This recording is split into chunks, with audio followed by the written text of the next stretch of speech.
মিডিয়ার ব্যক্তিত্বরা অর্থাৎ media পার্সোনালরা vote কাউন্টিংয়ের সময় ভোট কেন্দ্রের মধ্যে থাকতে পারবেন, যেমনটা আপনাদেরকে আগে বলেছিলাম। তবে একই শর্ত সবার জন্য প্রযোজ্য যে ভোট কাউন্টিংয়ের শুরু থেকে শেষ পর্যন্ত তাদেরকে সেই ইয়েতে থাকতে হবে।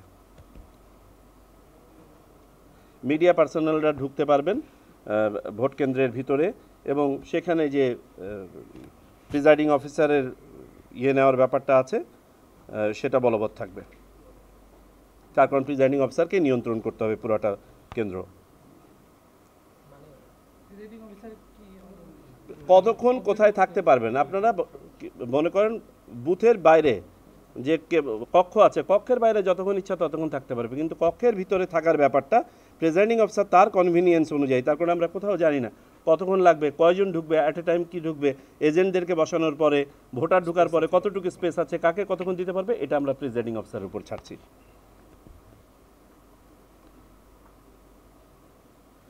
আচ্ছা, একটা প্রভিশন ছিল না, এটা আরও ক্লিয়ার করে দেওয়া হয়েছে যে যারা যারা ভোট কেন্দ্রের ভিতরে থাকতে পারেন তার বাইরে যে কোনো ব্যক্তি, সে ক্যান্ডিডেট হোক, এজেন্ট হোক, বা কোনো নেতা বা রাজনৈতিক কর্মী হোক, অর এনি আদার পারসন, চাইলেই ভোট কেন্দ্রের ভিতরে ঘোরাফেরা করতে পারবেন না। তারা যেতে পারবেন, যারা যারা অথরাইজ আছে তারা যেতে পারবেন, কিন্তু ওই যে ভোট কেন্দ্রে দেখার পরে বাইরে গিয়ে জটলা পাকায় বিভিন্ন ধরনের করা, এটা হবে না।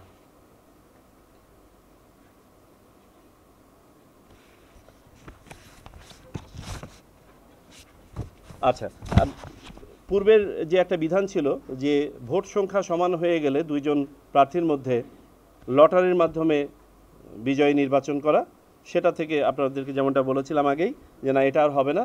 এই ক্ষেত্রে আবার রিপোল হবে, পুনরায় ভোট অনুষ্ঠিত হবে। ইলেকশন এক্সপেন্সের মধ্যে আগে যেমন রাজনৈতিক দলের কথাটা করা ছিল না, শুধু প্রার্থীর কথা বলা হতো, কিন্তু এক্সপেন্সের মধ্যে দলকেও অ্যাড করা হয়েছে, অর্থাৎ দল এবং প্রার্থী মিলিয়ে একটা এক্সপেন্স হবে একটা কনস্টিটিউয়েন্সির। যেমনটা বলেছিলাম যে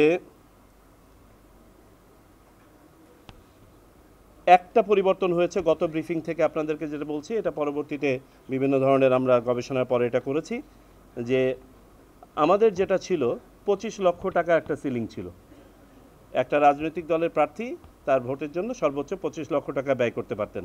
আর পরিপত্রের মাধ্যমে বলা হতো যে 10 টাকা পার ভোটার অথবা 25 লক্ষ, হুইচ এভার ইজ লোয়ার।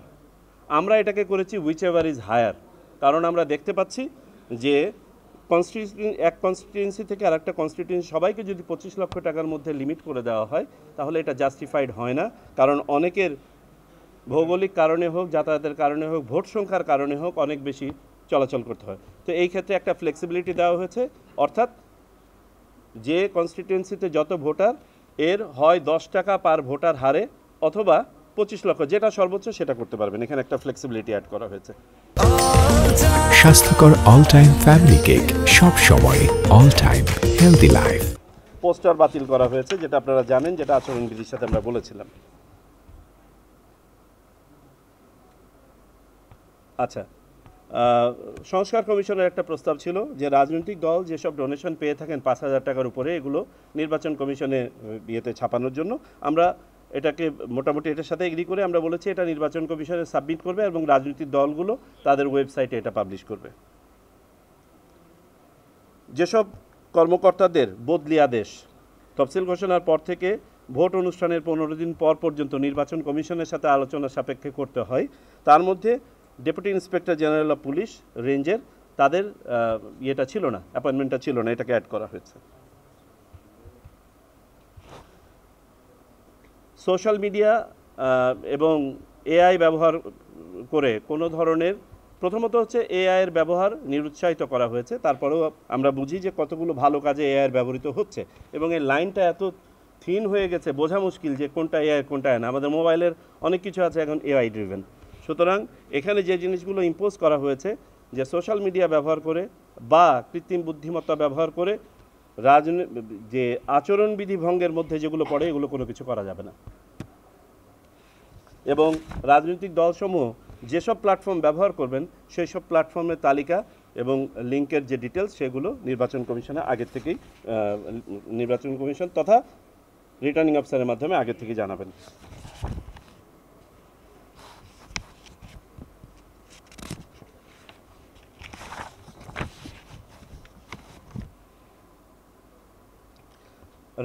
নতুন রাজনৈতিক দল যারা আবেদন করে থাকেন নিবন্ধনের জন্য, তাদের যে প্রেসক্রাইব ফর্মটা আছে, এই প্রেসক্রাইব ফর্মটা এখানে লেখা ছিল না আইনে, যে কারণে আমরা দেখেছি এক একজন এক এক ধরনের, যদিও ফর্মটা দেওয়া আছে কিন্তু অনেকে এটা অনুসরণ করতেন না। এটাকে একটা আইনি বাধ্যবাধকতায় নিয়ে আসা হয়েছে যে না, এই ফর্মেই করতে হবে অ্যাপ্লিকেশনটা। একটা পরিবর্তন যেটা আপনাদেরকে বলেছিলাম যে আগে ছিল 10 লক্ষ টাকা ব্যক্তিগত পর্যায় থেকে যে কোনো রাজনৈতিক দল অনুদান নিতে পারে 10 লক্ষ পর্যন্ত, এবং প্রতিষ্ঠানের কাছ থেকে 50 লক্ষ পর্যন্ত। এই দুটোকেই 50 লক্ষ সিলিং করা হয়েছে। এখানেও একটা ফ্লেক্সিবিলিটি অ্যাড করা হয়েছে নিচের ক্যাপ, যে 50,000-এর উপরে যে অনুদান বা ইয়েগুলো পাবেন সেগুলো ব্যাংকিং চ্যানেলের মাধ্যমে হতে হবে। 50,000 পর্যন্ত এটা ক্যাশ ট্রানজ্যাকশন হতে পারে। যেহেতু তারা 5,000-এর উপরে সব কিছু তালিকা প্রকাশ করছেন, সুতরাং এটারও একটা অ্যাকাউন্টেবিলিটি থাকছে, কিন্তু ব্যাংকিং চ্যানেলের মাধ্যমে হতে হবে 50,000 অ্যান্ড অ্যাবাভ। আর এটা ওই সংশ্লিষ্ট প্রতিষ্ঠান বা ব্যক্তির ট্যাক্স রিটার্নে দেখাতে হবে।